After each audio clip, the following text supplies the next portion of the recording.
સંકલન સમિતિ પાટણ મુકામે જે થઈ હતી એ બધા સાથી મિત્રો સાથે બેસીને એક એક એક એક આયોજન કર્યું છે.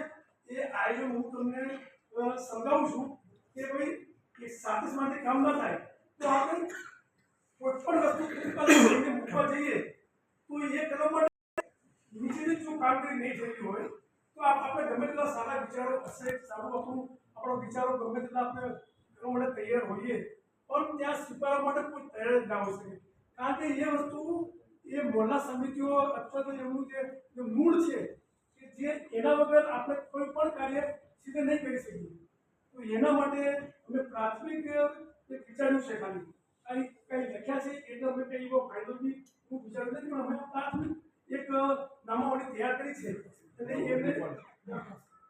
એ વિકાસ માટેની વાત છે. એટલે હવે એમાં દરેક ચેલેન્જનો જૂથો બનાવ્યા છે. એની સામે અમે નામો લખ્યા છે ને એમાં એ નામો વાળોએ એમાં જે હાજર હોય એ મહેરબાની કરીને એમનો હાથ ઊંચો કરે તો અમને ખબર પડે કે ભાઈ આ કસ્ટમરમાંથી માણસ હાજર રહેલો છે, બરાબર. એટલે હું એ શાંતિથી એક કસ્ટમરમાંથી એક ઝોન ને એક ઝોનનું માંથી એ રીતે હું 7 ઝોન વાંચીશ અને 7 ઝોનમાંથી પછી આપણે એક